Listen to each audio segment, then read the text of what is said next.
Hello बच्चों, आप सभी कैसे हैं? उम्मीद करती हूँ अपने घरों में स्वस्थ और प्रसन्न रहते हुए नियमित रूप से अध्ययन कर रहे होंगे। तो बच्चों, आज हम पढ़ने जा रहे हैं आपकी पाठ्य पुस्तक बसंत का पाठ 5। इसका शीर्षक है मिठाई वाला और इसके लेखक हैं श्री भगवती प्रसाद वाजपेयी जी। तो चलिए आपकी पाठ्य पुस्तक के प्रथम भाग को हम देखते हैं और इसका सार समझते हैं। खिलौने वाला गलियों में घूमता हुआ जब आवाज देता है, बच्चों को बहलाने वाला खिलौने वाला, तो आसपास के सारे बच्चे मचल जाते हैं। मचलना मतलब सारे बच्चे जिद करने लगते हैं खिलौने लेने की। क्षण भर में वे झुंड बनाकर उसे घेर लेते हैं। खिलौने वाला खुश हो जाता है और खिलौनों की पेटी खोलकर वहीं बैठ जाता है। बच्चे तरह तरह के खिलौने देखकर आकर्षित हो जाते हैं। उनके पास पैसे हैं, जिसे जो खिलौना अच्छा लगता है खरीद लेता है। खिलौने वाला बीच बीच में अपने अधूरे वाक्य, बच्चों को बहलाने वाला खिलौने वाला, का मादक स्वर मधुर ढंग से दोहराता है। थोड़ी देर तक वह एक स्थान पर रहता है, खिलौने बेचता है, फिर आगे बढ़ जाता है, लगातार आवाज लगाते हुए। राय विजय बहादुर के बच्चे चुन्नू और मुन्नू भी एक दिन खिलौने लेकर घर आए। दोनों खुश थे अपने हाथी घोड़े जैसे खिलौने लेकर। वे जब तक उन खिलौनों से खेलते रहे, उनकी मां रोहिणी उन्हें निहारती रही। अंत में वे बच्चों से खिलौने का दाम पूछ बैठे। उसकी अचरज की सीमा ना रही जब उसे पता चला, किसको? रोहिणी को, बच्चों की मां को जब पता चला कि खिलौने वाला मात्र 2 पैसे में 2 खिलौने दे गया। पाठ के दूसरे भाग की तरफ चलते हैं। 6 महीने बीत गए। अचानक मुरली वाले के आने का समाचार फैल गया। मुरली वाला मुरली बजाकर, गाना सुनाकर मुरली बेचता था और पैसे कमाता था। लेकिन धीरे धीरे लोगों ने उसे पहचान लिया। यही मुरली वाला पहले खिलौने बेचा करता था।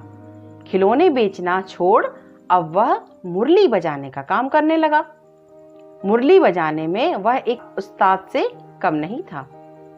नगर की गलियों से गुजरते हुए वह अपना मादुक मृदुल स्वर सुनाता।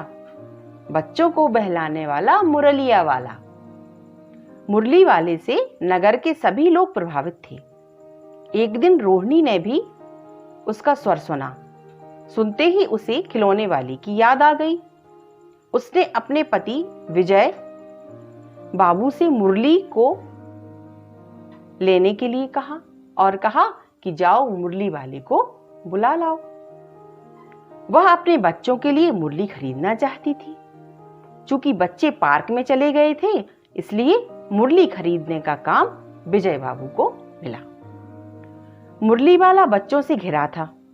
सबको मुरली चाहिए थी। वह एक एक करके सबको मुरली दे रहा था कि तभी उसकी नजर विजय बाबू पर पड़ गई। विजय बाबू ने सबसे पहले दाम पूछा, फिर 2 मुरलियां लेकर घर आ गए। मुरली वाला देर तक उन बच्चों के झुंड में मुरलियां बेचता रहा। उसके पास कई रंग की मुरलियां थी। बच्चे जो रंग पसंद करते, मुरली वाला उसी रंग की मुरली निकालकर उन्हें दे देता। यहां पर मुरली वाला कुछ देर तक मुरली बेचा, फिर आगे बढ़ गया। तो बच्चों, अब हम चलते हैं इस पाठ के तीसरे भाग की तरफ। तीसरा भाग क्या है? रोहिणी मुरली वाले से बहुत प्रभावित थी। उसकी नजर में मुरली वाला भला आदमी था। सौदा सस्ता बेचता था और बच्चों के साथ प्यार से बातें करता था। उसे मुरली वाले की छीण आवाज अभी अभी सुनाई दे रही थी। बच्चों को बहलाने वाला मुरलिया वाला। बहुत दिनों तक उसे मुरली वाले का यह मीठा स्वर और उसकी बच्चों के प्रति प्रेम भरी बातें याद आती रहीं। कई महीने बीत गए, लेकिन मुरली वाला फिर उधर से नहीं गुजरा। धीरे धीरे रोहिणी उसे भूल गई। अब बच्चों हम चलते हैं पाठ के चौथे भाग की तरफ, और यह आपका अंतिम भाग है। इसका सार हम समझ लेते हैं क्या है। पूरे 8 महीने बीत गए। सर्दी के दिन थे। रोहिणी अपने मकान की छत पर धूप में बैठी थी। अचानक उसे सुनाई दिया बच्चों को बहलाने वाला मिठाई वाला। उसे यह स्वर जाना पहचाना लगा। वह नीचे उतर आई। उस समय उसके पति घर में नहीं थे। उनकी वृद्धा दादी थी। रोहिणी ने उनसे मिठाई वाले को आवाज देने के लिए कहा। मिठाई वाला वृद्धा दादी की आवाज सुनते ही उनके पास आ गया। अपनी तरह तरह की रंग बिरंगी खट्टी मीठी और देर तक मुंह में टिकने वाली मिठाइयां दिखाने लगा। उसने कहा, इन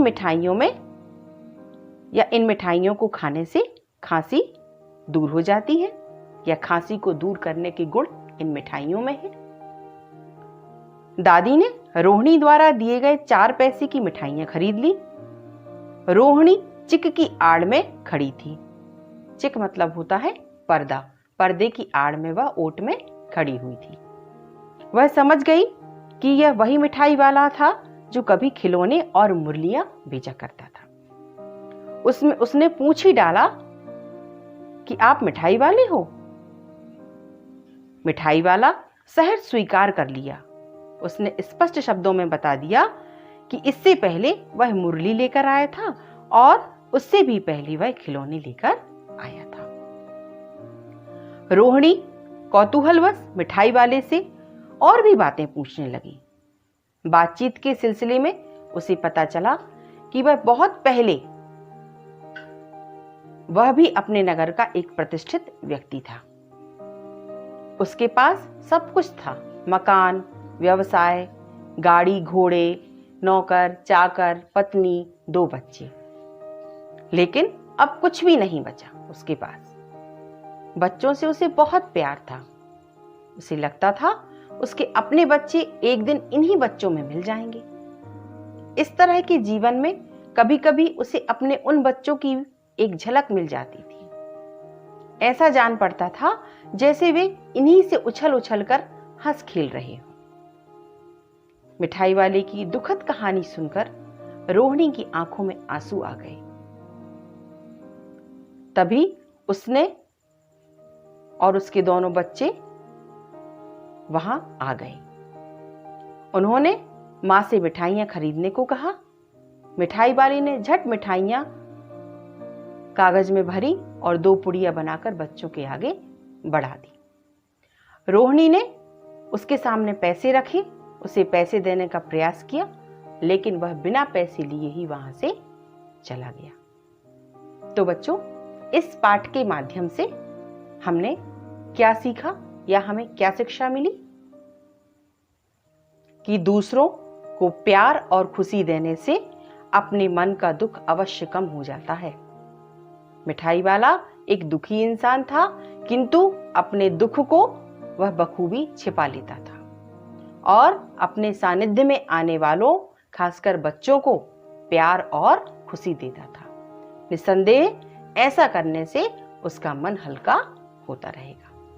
तो यह था आपके पाठ का सारांश। अगले वीडियो में आपसे फिर मिलेंगे।